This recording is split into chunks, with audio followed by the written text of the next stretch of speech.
Prepare to experience the strongest radio allowable by law. Secrets will be revealed. Myths dispelled. From the studio gym where excuses never apply, it's Superhuman Radio with your host, Carl Lenore.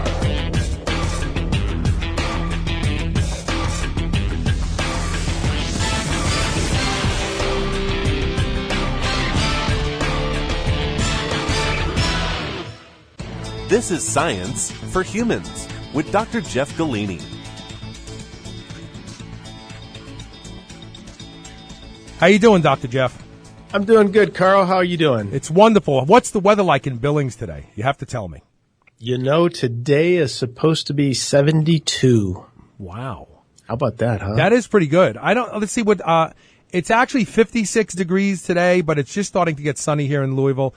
I am desperately in need of sunshine, Dr. Jeff. Nothing makes me happier than sunshine. Are you the same way? You know, I am. I never really believed it because I lived in California for so long until I moved out here to Montana where we had those longer winters and realized that, man, I'm like a bear. I just want to hibernate and sleep and, during that winter, but bring the sun out. I don't need an alarm clock. Sun comes in the window, I'm up, and you just feel better, I was going to say, that's really the way we evolved to wake up. We evolved to wake up when light hit the retina. That's when we started to wake up because there's all sorts of changes that occur with neuropeptides that are transmitted that cause you to wake up. And waking up to an alarm clock is unnatural. Sleeping in past daylight is unnatural. And so I agree with you. I'm the same way. The sun comes in and I want to get out of bed and go outside. So I know we're hoping that spring, we kind of don't really have a spring. We go from winter to summer, so hopefully summer is here. We did get some snow last week in between 80-degree weather, but that's Montana for you. Yeah, right. Hey, so I hear you got big Wade Johnson coming on, huh? Yeah, Wade, Wade is a elite power lifter, had some amazing totals when he was competing, squatted over 1,000 pounds. I mean, he's got huge bench press, huge deadlift. And he turned his sights on Olympic lifting, and he has been very, very dedicated to the process. And he just made nationals just recently. And this is no small feat because I think Wade is pretty close to 48 now. Yeah, that's pretty amazing. I've read about him and heard of him. So tell Big Wade I said hey. I will do that. All right. So let's talk about something that's equally important. And it doesn't matter what supplement you buy. There is a way to manufacture supplements, a standard, if you will, that almost guarantees the quality of the supplement you're receiving is there.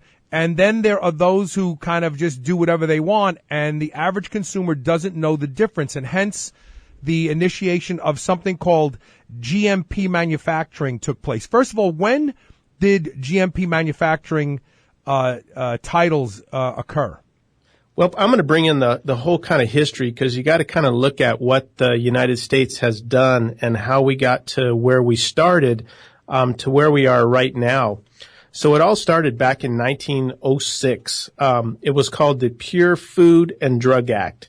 This was really the first act that the FDA got involved with to basically protect consumers trying to make drugs and food more safe.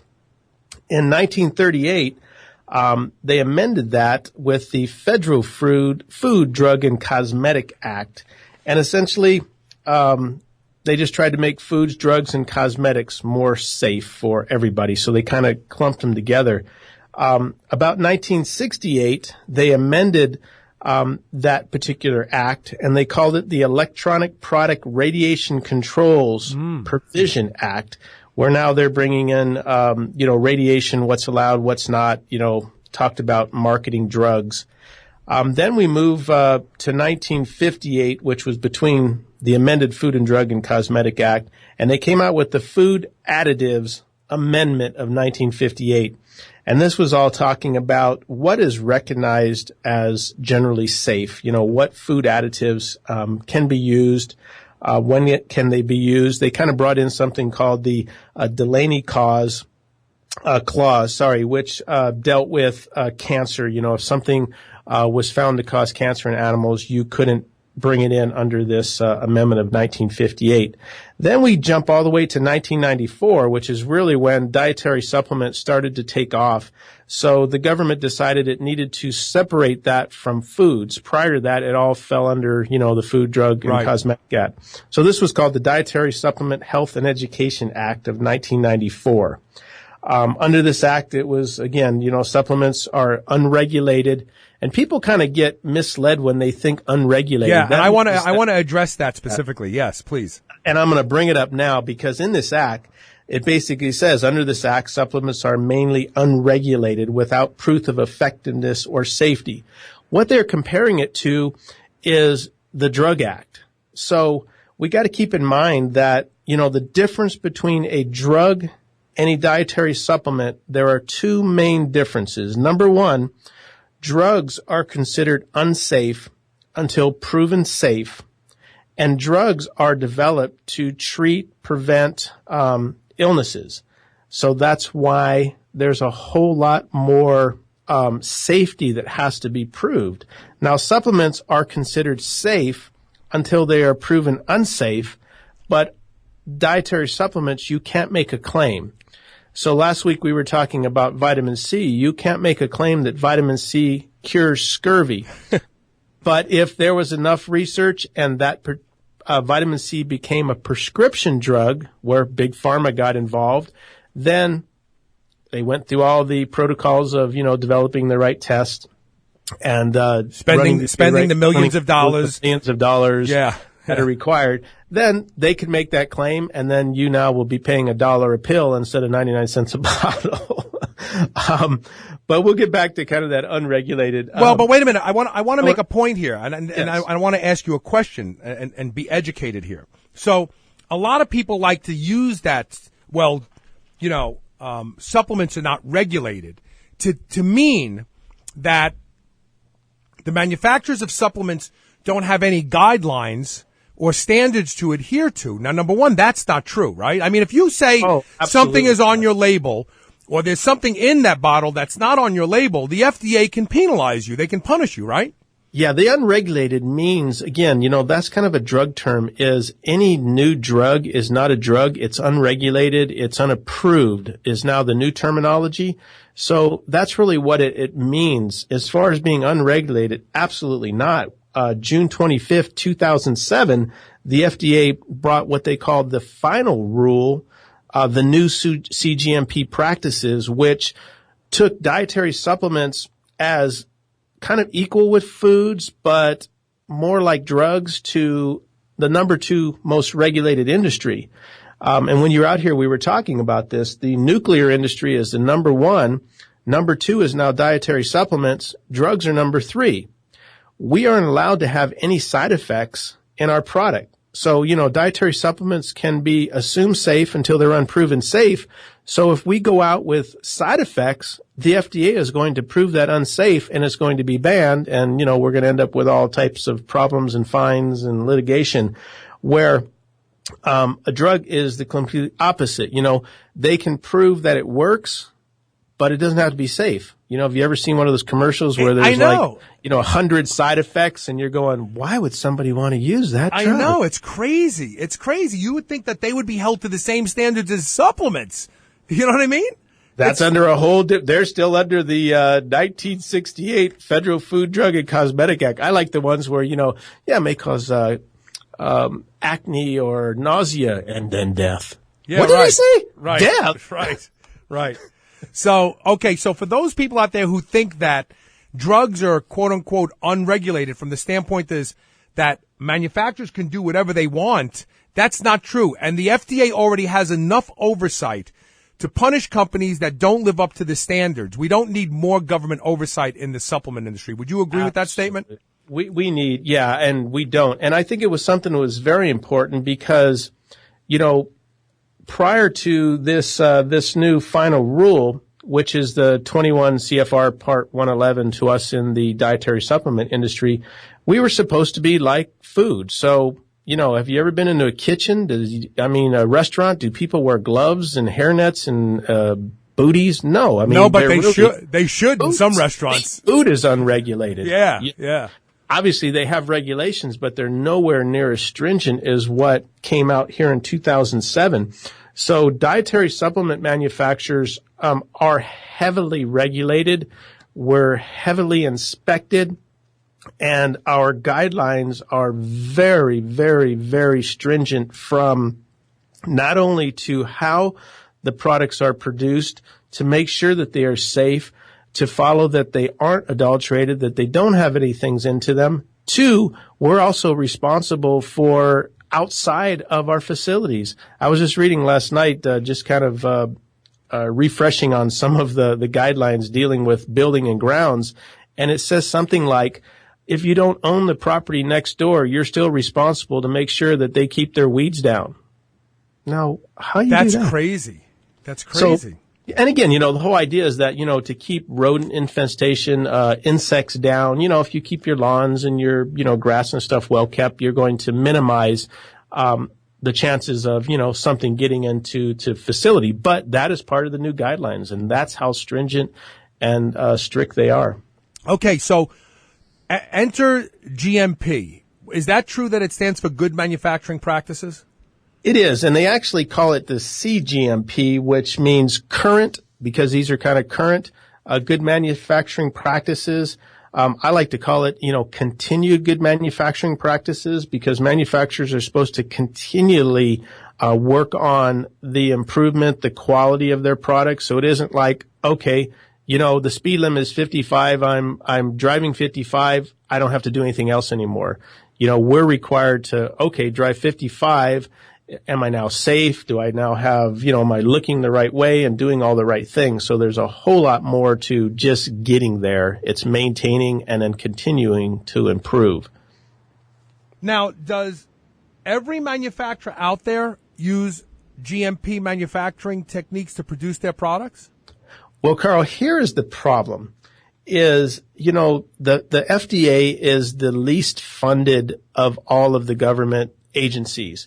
In 2007, the government issued a whole lot of money to this particular program, and they hired, I don't know, was it something like 200 additional auditors who were going to help go out and do the audits. Well, what we found here at All American Pharmaceutical, 2007, 2008, 2009, we had 3 inspections back to back yearly, and probably 90% of manufacturers that we knew hadn't even had one yet. So we saw that they were still understaffed, and in areas like our area where the rotation, there isn't that many manufacturers, your number comes up a lot quicker. But after that government shutdown, I don't know, what was that, a couple years ago? And they cut funding. Yep. FDA had a lot of their funding cut, so all of the auditors that they hired, they got rid of most of them. So again, it's kind of underfunded. So yes, everybody is supposed to be following them. Are everybody? Absolutely not. And that's where the problem Okay, steps. So let me get this straight. So there are manufacturers out there that I happen to know of that are not CGMP manufacturers. They're making products right now that are showing up in places like Vitamin Shop and GNC. I know this for a fact, okay? So right. Is it incumbent upon the Vitamin Shops and GNCs of the world to say, this is not GMP, we're not offering it, in order to help the industry enforce this itself? That's what you'd like to see. You'd like to see actually consumers. We've talked about on past shows all of these lawsuits, protein spiking, the herbal adulteration. Yet consumers still are looking for the best value. The GNCs of the world are still looking for the cheapest price. So everybody wants to kind of, just close their eyes. This is how things are being done. Don't care. It's crazy.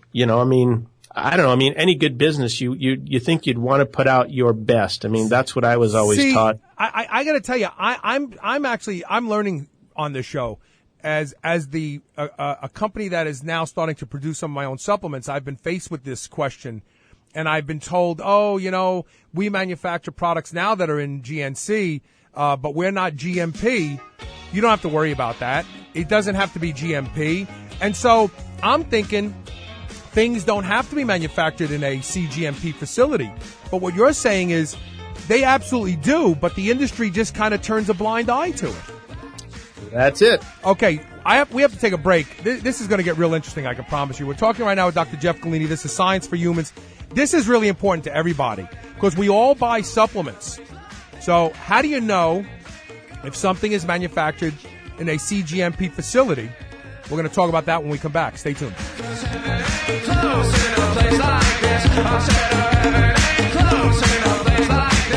Have you tried Carbolin yet? It's what the pros use. At EFX Sports, we know athletes and we know what it takes to safely fuel their performance. That's why we created Carbolin, the ultimate formulated to win carbohydrate drink. Whether you want to quickly carb load before a big competition or you want to recover faster after a workout, Carbolin is the answer. Carbolin is sugar-free, gluten-free, and caffeine-free. Best of all, you can try Carbolin right now absolutely free. Just head over to getcarbolin.com and sign up to receive a free sample of this amazing carbohydrate formula. Once again, that's getcarbolin.com. GetCarbolyn.com.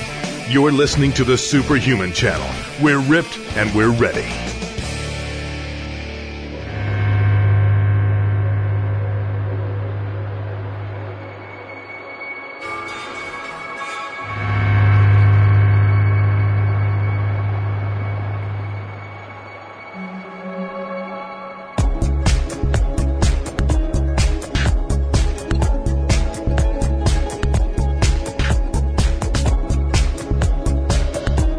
Welcome back to Science for Humans. You heard the ad for the free sample of Carbolin, and you heard Dan Matha this week on the Matha Motivation Hour. He's going on to the WWE training camp in July. You're going to hear of him again, trust me. I predicted that he'll be as big as Big Dave Batista and The Rock someday. And you heard him talk about how he uses Carbolin to fuel his long workouts. That's a pretty good deal to get a free sample of Carbolin. There's a banner ad at the top of superhumanradio.com. It's pretty cool of you guys to do that, Dr. Jeff. Yeah, it kind of fits into this whole thing. If you can try a product and evaluate it yourself, I think that's probably one way you can weed out, if something was made properly. Well, I've always said this personally, from both a consumer standpoint as well as a sponsor, someone who solicits sponsors, that I can usually help you have an initial customer trial, but if your product sucks, that's as far as it's going to go. And you can see, you see how quickly some sponsors back away. They don't even want to give free samples away. They want people to put flesh in the game because their whole business model is to just get that one order. They're not worried about repeat business. And as a result of that, these are the companies that usually are launching brand new products and phasing out old products on a year-to-year basis. But when you have somebody who says, look, try it, see for yourself, there's a lot of trust in that product's efficacy because they wouldn't do that without you spending money.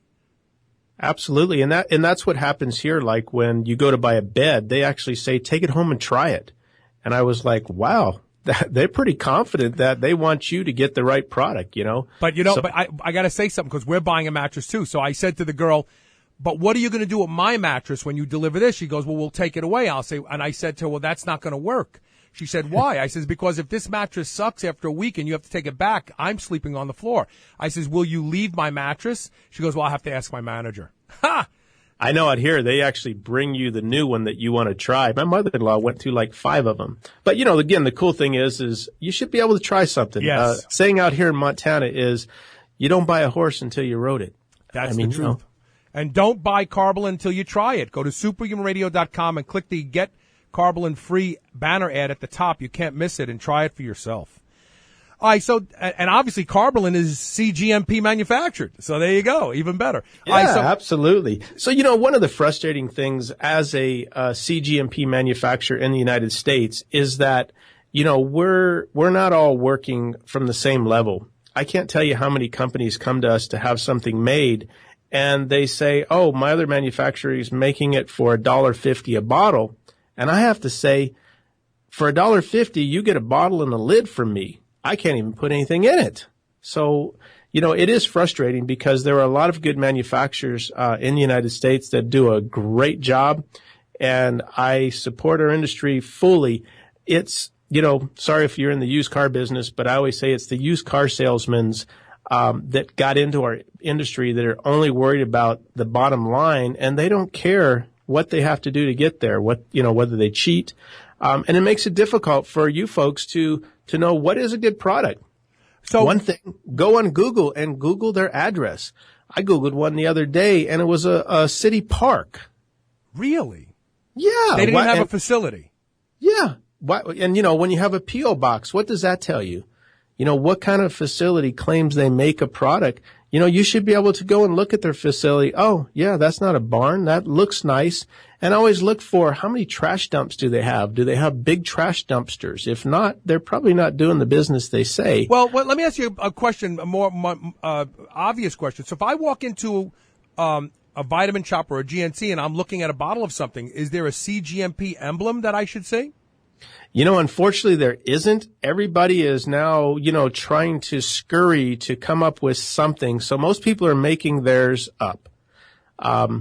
So it is really difficult to know who is. But I guess my best recommendation is, if you've read in a reputable magazine like Forbes, and these folks have been sued for adulteration, don't buy their product. Yeah. Start weeding them out.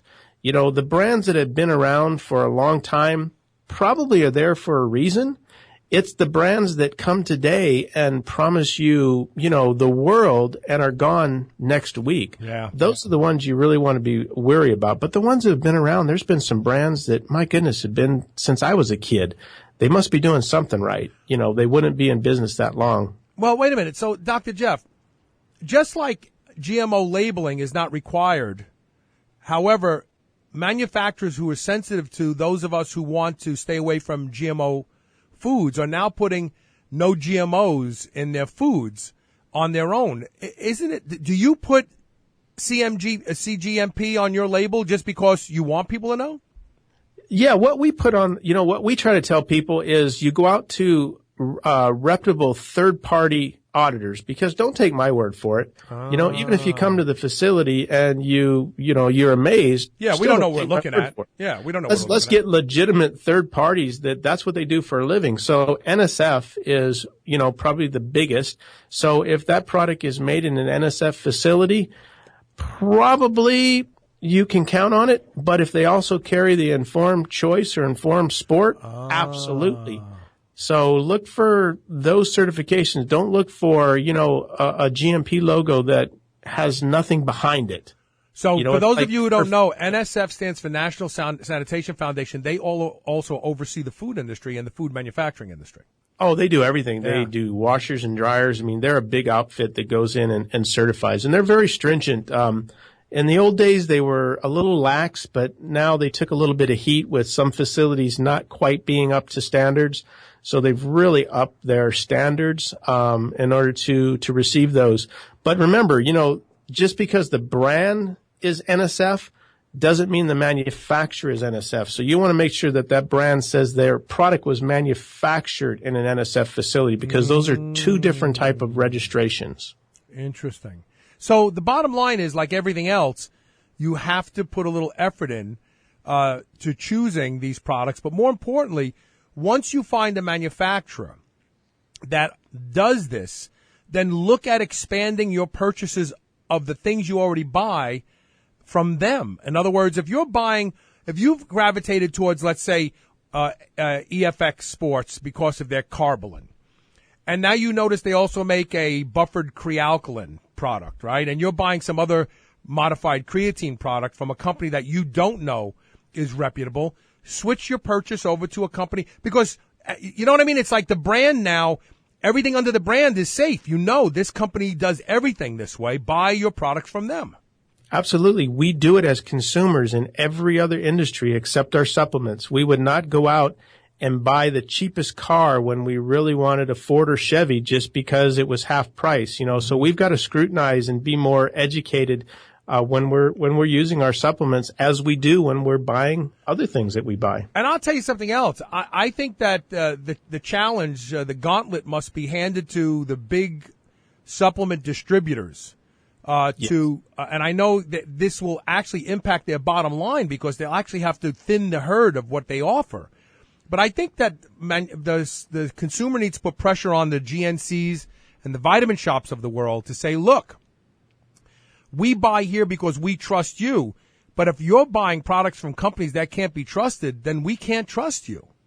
Absolutely. And when you know there's an issue, don't just remove the products from your New York store. Remove them across the nation. It's the same thing.